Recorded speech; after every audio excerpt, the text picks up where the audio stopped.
One of the most important things I think we need to remember is that we live in a world of spiritual forces. And this is not some magic woo-woo. We all are deeply aware of how the spirit of certain contexts can deeply affect human attitudes and behavior. Just think of the spirit of Christmas, or the spirit of a sporting event or a rock concert. There are forces at play in the world that can only be described as animating spirits. One of Jordan Peterson's contributions to the conversation about human psychology in recent years has been on the subject of the spirit that has animated the emergence of the Western mind, as well as other, let's say, spiritual forces at work in the world today.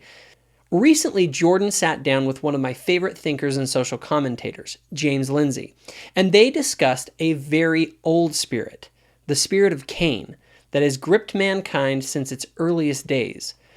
A remarkable thing about this conversation is that James has actually been a leading atheist proponent in the past, but even he seems to be waking up to the reality of the spiritual forces that drive so much of the very real good and evil in the world today.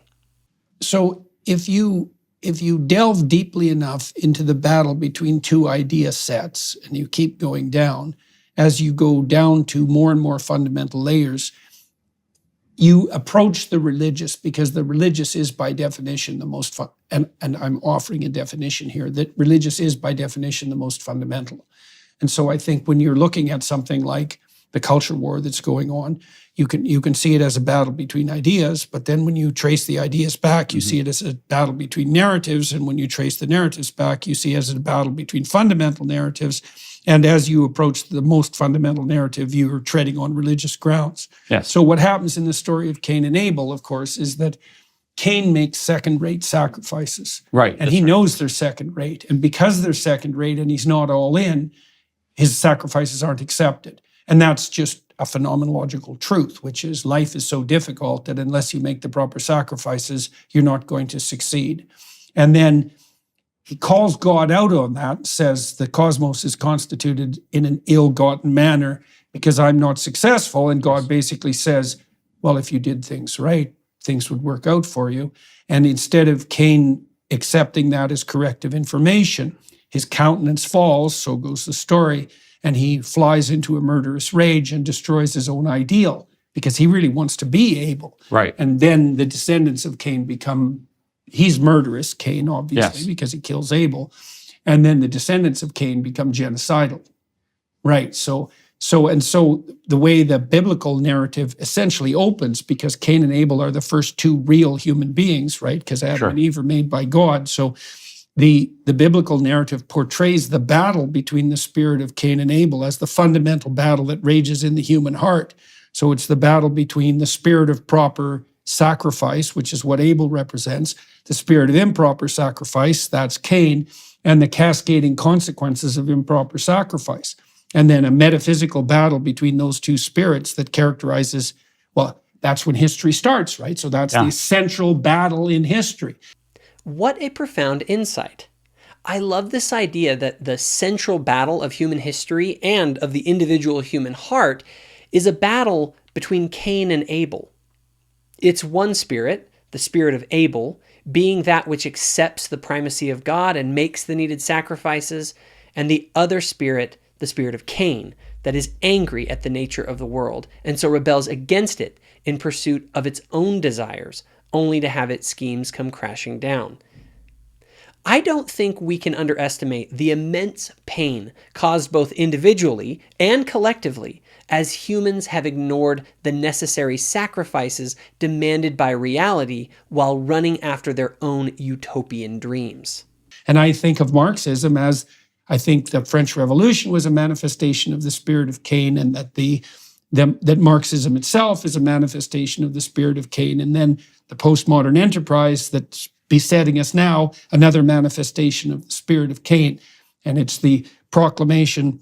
I don't exactly understand the relationship between that and the claim that it's power that's the ruler of all things, but I do know that the spirit of Cain is indistinguishable, say in the biblical corpus, from the spirit of Satan, and Satan is the the satanic ruler is definitely the ruler that uses power and compulsion and deception to control everything.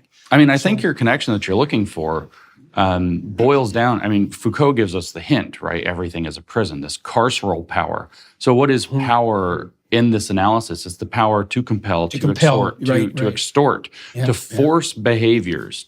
I wonder if it's as surprising for you as it is for me that this is the rabbit hole that you've ended up going down. I had no idea when I started investigating these theories that, that the root consequence of that investigation would be to move down levels of analysis into the religious domain. So I did start to understand that as you move down levels of analysis, you inevitably end up in the religious domain because the religious domain is the deepest level of analysis. Right. So, but has it surprised you that I'm sitting here talking about Gnosticism, for example, while trying to diagnose the ills of the modern world? Yes, it has surprised me. It's very curious as well because I was this character. I had this, it cuts through every human heart, as Solzhenitsyn very eloquently put.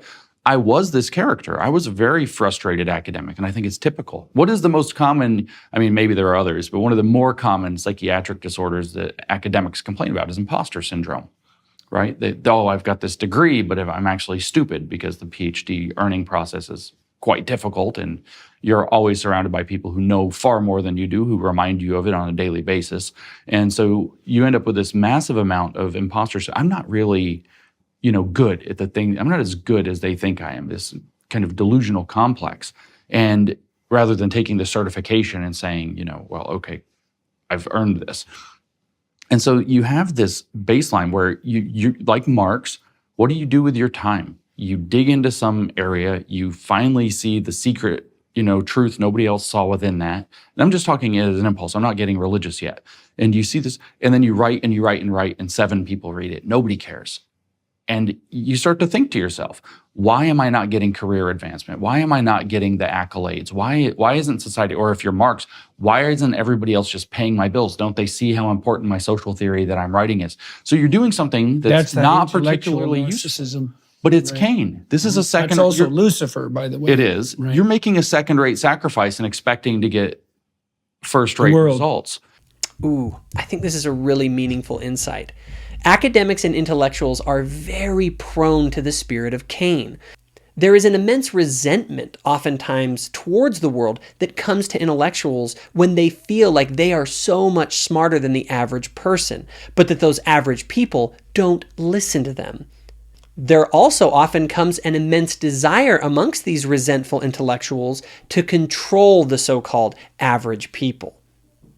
After all, if you know better as, the expert, shouldn't they have to listen to you? Well, that intellectual pride is a big part of that too. I work so hard. Where's mine? Well, it's worse than that even. It's not even that I worked so hard. Like I had clients, for example, now and then who had a Luciferian problem, and they were often very smart people who hadn't put in the work. That's certainly the case. But they were very annoyed because it was clear to them that they were smart as or smarter than everyone else, and yet the world hadn't unfolded at their feet. Yes. And so they were very bitter and resentful about that. And it's definitely the case that in Milton, Lucifer, who's the bringer of light, is definitely an envious intellect, right? Yes. And he's the angel who in God's heavenly hierarchy rose the highest and fell the furthest. And that is definitely something that can characterize intellect, because the human intellect is a remarkable spirit, you might say, capable of the greatest good, but it is also the thing that can fall the farthest. And that wounded intellect is the most vicious of spirits. And so that's sort of that combination of Cain and Lucifer. And it's also, it's also the case in the biblical corpus, if you take the stories apart, that the spirit that raises the Tower of Babel is the wounded spirit of Lucifer and Cain, right? And that's erecting a technological alternative to God, but partly in an attempt to worship intellect instead of whatever God might be. It's something like the highest spirit of genuine self-sacrifice, right? Something like that. Well, the fact is that the wounded intellect or the wounded narcissist doesn't humiliate itself in front of anything, but the world or God demands that you constantly humble yourself in front of what's happening to you.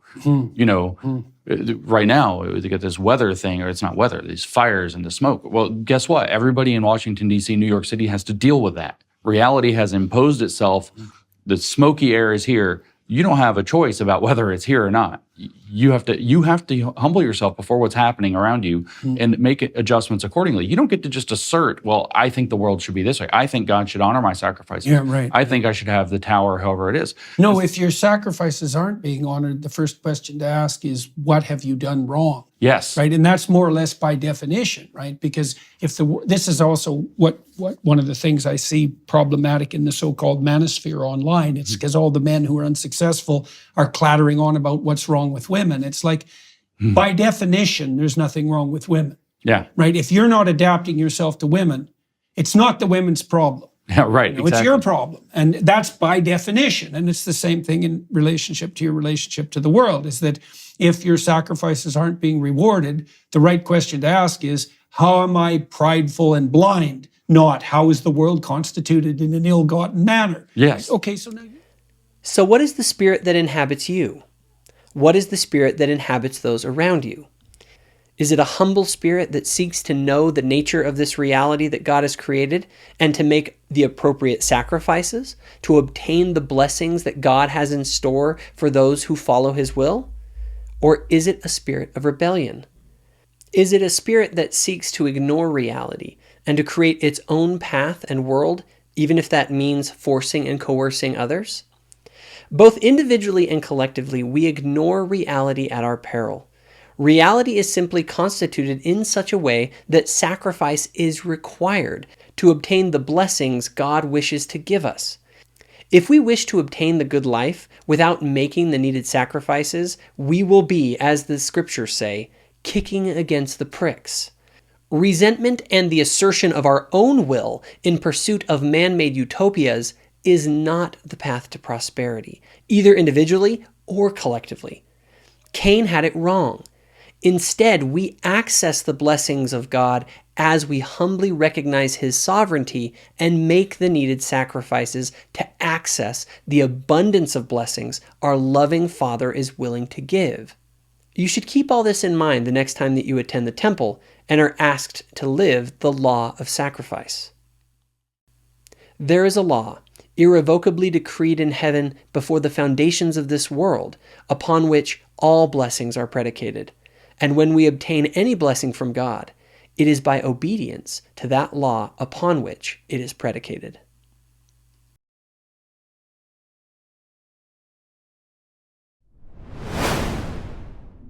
So do you enjoy the content here on Thoughtful Faith? If so, be sure to hit the notification bell. This ensures that our new videos show up on your feed. Also, be sure to check out our Facebook group called Thoughtful Saints, where myself and others discuss the sorts of topics found on this channel. And lastly, if you think other people would benefit from this video, please be sure to share it.